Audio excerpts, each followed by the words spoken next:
Hi friends, welcome back to my channel. So I asked on my community tab not too long ago if you all would still be interested in a 2021 journal recap, even though it would be super late, and you all said yes. So here we go, here's my 2021 journal video. This is going to be just a casual fun video where we're going to go through my journal covers, some art spreads that I made, and I'm also going to be sharing some reflections on how my journaling went last year. So sit back, grab a drink, grab a blanket, and let's just get started. So I finished a total of 11 journals last year. So close to 12, but it is what it is. So here they all are. Here we go. They should be the proper order. I did also start this journal last year, late in December. So in the back, I marked it as Journal 2021-12. So this is the 12th notebook I started last year, but I never finished it. So I don't know if it counts, but we're just gonna set it aside for now. We can talk more about this later.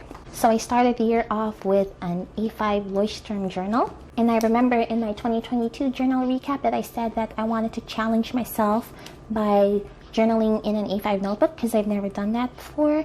And at the beginning of the year, I remember not feeling so good about it. I was complaining a lot about the size. I made a video on how I said I had such a love-hate relationship with this notebook and it's too big. I honestly don't know what I was thinking because flipping back through these spreads, I think these spreads are gorgeous now, and I feel like I wasn't being very fair to this notebook. I put so much effort into the art spreads that I have in here, and then I was doing this thing where if I skipped any days, I would make this little title page of the next day, 2 days later, 3 days later, and I would do a little collage, and I honestly thought that was a nice touch. So I don't know why I was just so down about this notebook, because looking back at it now after a lot of time has passed, I really love all the spreads that I made here. So here's a little printable that I printed out. I think this is from the Unsplash stock website. Sometimes I just did pure writing, and sometimes I did a full page spread like this. And I just felt like I was very creative in this journal, so I don't know what I was going through. Here was my second A5 Leuchtturm. I have this weird thing with journals where I need to have two of the same notebook in a row. So after I finished my first A5 Leuchtturm, I'm like, well, obviously I need to use another A5 Leuchtturm so that they can look nice all lined up like that on my shelf, even though I don't put my notebooks on the shelf. I just store them in a box. Sorry about the voice. I'm still recovering from COVID. I got it late January and it sucked, but I am a lot better now. But my voice is still kind of going. So anyway, here was my second Leuchtturm, and this was a lined notebook. And again, flipping back through this journal, I just really love the spreads that I made. Here's another one. I think this is really pretty. These are sterling ink printables. She doesn't sell them anymore, but I still have the PDFs. And then here's another random spread. I'm going to be blurring out all of the words in my video, so I apologize, but I hope you get the idea. I remember this page. This is so funny. I remember seeing this sticker and I was like, oh, maybe she's telling me something. You're doing great. And then here, I didn't journal for 4 days, so it's been 4 days. I am definitely seeing these two notebooks with kinder eyes now. I think what was happening was I was just really stressed about our move last year. I was trying to get the house packed. My husband was gone for work and I was just going through a lot. I had a lot on my plate, and I think I was taking out all of that frustration on my notebooks, which better on my notebooks than my loved ones, but still, I wasn't in a very good place mentally last year. Just a lot of stress, a lot of anxieties, and so I think those feelings manifested in how I felt with these journals. But I think I was definitely not being fair to the A5 Leuchtturm, and I think in the future I'm going to give the A5 Leuchtturm another shot, and maybe I will have more clarity on how I really feel about it. But there you go. These were the first two journals that I finished in 2021. After that, I moved on to a traveler's notebook setup. I had my planner, my Hobonichi weeks, and my journal into one setup, and I thought that was super useful and functional at the time. I also liked that these inserts were very thin compared to the A5 Leuchtturm. I think I just needed something thin and easy to fill up. I think that was another thing that was going on with me with the Leuchtturm is I was kind of pressuring myself to finish this quickly, which I really didn't need to do that, but I was still in that mindset of I need to finish a lot of notebooks in 1 year and have a really impressive journal stack, and I don't really care about that anymore. Now I'm definitely taking a more leisurely pace with my journaling, and it's been great. That was a process that I had to go through as I went through all of these journals. I realized that I didn't have to pressure myself to journal every day or journal how many pages in a day. I just wrote when I felt like it, which is how it should have been in the first place. So I think when you are on social media and posting about your journals on Instagram, on YouTube, you do feel that pressure to be, I guess, better than everyone. And I definitely don't think I'm better than anyone else, but you do kind of feel that pressure, right? Because you see everyone else posting like large journal stacks at the end of the year, and you feel like, oh, I have to do that too to keep up. And that was a feeling that I definitely had to work on last year. I took a break from social media in the middle of the year, and that was so good for me. And I definitely had a lot of realizations at that time. So back to the journals. This was my first standard size traveler's notebook insert for 2021, and I filled this up really fast. So, okay, I can open up my cover here. So this is volume 18. I started this on May 1st, 2021, and I ended it on May 16, 2021. So I finished this in 16 days. And what happened was, when I was going through our house for the move, whenever I found these little packaging things, instead of tossing them out, I just pasted them into my journal. So I had this journal with me while I moved through the house, and I just did that, and I found that to be a very therapeutic experience. So here's another one. So if you're curious about the volume page in these journals, here's volume 16. This was when Texas froze over last year. And then volume 17. Here we go. So that's volume 17. Alright, so volume 19, here's the insides, and I like to put a picture in the inner cover of my journal that I felt either defined the time I had in this journal, or maybe it's just a really special picture that I love. So I have a family picture up here. And these inserts, by the way, are from AliExpress. These are just the free inserts you would get when you purchase a traveler's notebook. Usually they throw in free inserts to go with them. So I decided to just go through those inserts for my journals, and actually it's been great. I really like what I did with this insert, volume 19. I was experimenting a lot with different gel ink colors because this paper is really cheap, so I couldn't use my fountain pen. So I was using my color gel pens, which was fine. At the time, since we were moving, I didn't have any fountain pens inked up, just to keep it simple for me. So I was doing a lot of stickers like this. I had that antiquarian sticker book that I was using a lot last year, so these stickers are from that book. Here's another spread. And I would choose a different gel ink color every day, and I just really love these pages looking back now. It's funny how after some time passes and you're no longer using a journal, you come to appreciate all the effort that you did in making it beautiful. At the time, I thought these pages were nothing special. I just slapped some stickers on and then wrote around them, and that's not a very complicated technique. But I think these pages are beautiful now, so that's something I've come to recognize anytime I look back through my journals, which is not very often, but when I do look back at my journals, I definitely feel appreciation for all of the artwork and creativity that I did. Even though I don't share the insides of my journals very much on social media, I still put my heart and soul into them, and that's worth recognizing. So there we go, volume 19. And then this is volume 20, another simple page with just a family picture in the front with volume 20, and then the start and end date. And here's the cover for this journal. Again, just lots of washi tape, stickers. It's pretty much the same as these two journals. And then after I was in a standard size for some time, I decided to go through my Moleskine Cahier inserts.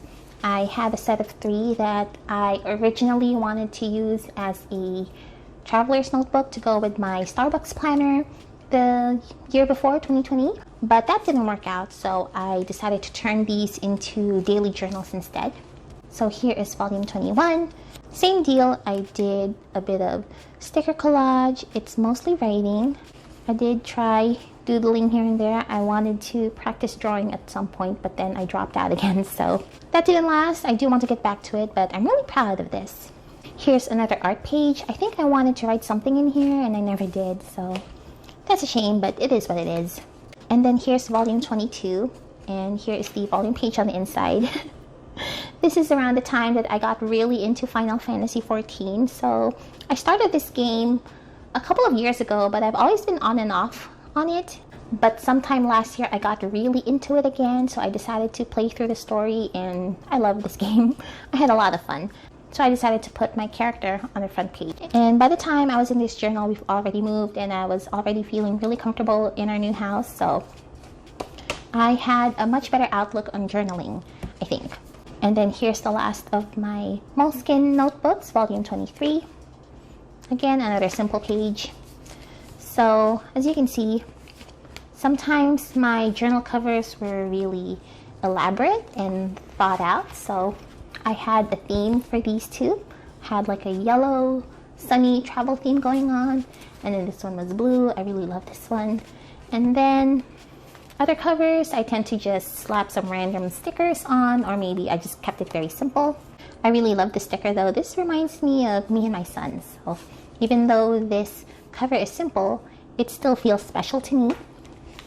And then this one, I also just kept very simple. And as you can see, this journal is quite beat up. I didn't have a letter cover on this notebook at the time when I was using it. I was just keeping my journaling simple at the time.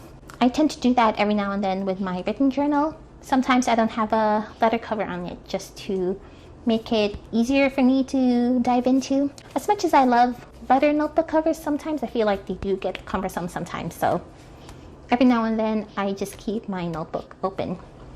After my Moleskine Cahier notebooks, I decided to give Passport Traveler's Notebook a try. So here are the 3 passport size inserts that I finished. My very first one was just a cheap set of inserts that I got as a freebie when I bought a pre-loved Pocket Traveler's Notebook, but the inserts are actually passport size. So I decided to just use these inserts to go through my stash, and this ended up being my favorite journal of the year because of the cover. It originally started out as a gold metallic insert, and I decided to balance that out with black and white stickers that I had. And I started this in September 26th, so getting into the Halloween season, so I think I wanted to do a spooky theme for the cover, and I love how it turned out. I Mod Podged the cover because the stickers here were lifting, and it's still having that problem here, so I might go for another coat, or I'll just use a packing tape for this. Here is the inside. I actually did take the time to decorate the volume page for this journal. And I had a couple of art spreads in here too. I just really love this journal. I had a theme in mind, I stuck to it, and it just makes me super happy. So that was my first passport insert for the year, and then this was my second one, which came with this insert, but this one was silver, and I didn't do as much art on this one, if at all. So let me see the volume page, if I can show it. I cannot, so I kept it simple. Again, it really depends on my mood, or if I had time when I was finishing up the journal. That decides whether I keep it decorated or not. So it's not a big deal to me if I don't decorate the journal. I just like to go with the flow and don't pressure myself too much with my personal journal because it's really just for me. But here we go. Here's the cover. Again, I used black and white stickers to balance out the shiny metallicness of the cover. And these stickers are from the Sticky Club vintage pack, by the way. I highly recommend them if you are looking for some really pretty stickers. And then here's the last journal that I finished for 2021. This was the Traveler's Company insert that came with the Passport Traveler's Notebook that I bought, and I decided to just go through it. Here's the volume page. This is my character in Final Fantasy XIV. So Endwalker came out when I was in this journal, and I'm pretty sure like 70% of this journal is just me raving about Endwalker, which is fine. That was where my headspace was at the time. So I did do a pen test in the back, and I really like this paper. It definitely handles fountain pens. Obviously, it's not the same as Tomoe River paper, It handles all of my pens really well. It handles stamp ink pretty well too, which I can't say the same for Tomoe River paper, so that's a big plus. But if you like your inks to show off its shading or shading properties, Tomoe River paper is still the best. But I would say that MD paper is also a really good option for journaling. And then as a bonus, here is my current journal that I started in December 2021, and I only filled up this much, and then January rolled in, so I don't know if this counts. I think it counts in my head since I did consider it as part of my 2021 journals, but yeah, this is why I hate having a journal that crosses over into the new year, because then I get confused, like, is it part of my 2021 journal? Is it a 2022 journal? I don't know. But this is my current one, finally journaling in a Tomoe River paper notebook, and I've been loving it. I never realized just how differently ink behaves on Tomoe River paper, and now that I've experienced it for myself, I don't know if I can go back to any other paper. I know that Cosmo Airlight is also good for shading and shading inks, but I don't have any right now because I have so many blank notebooks that I need to go through. Maybe if I fill up 5 notebooks this year, I'll reward myself with a Cosmo Airlight notebook. But anyway, so here are all of the notebooks that I finished for 2021. I hope you all enjoyed this journal recap. How many notebooks did you fill last year? I'd love to know. No stack is too big or too small. And I would definitely love to know all of your journaling thoughts down in the comments. So thanks for sticking it out with me. Hopefully by next video, I'm feeling much better. Until then, thank you so much for watching this video. This is Baba Notes, and I'll see you next time. Bye!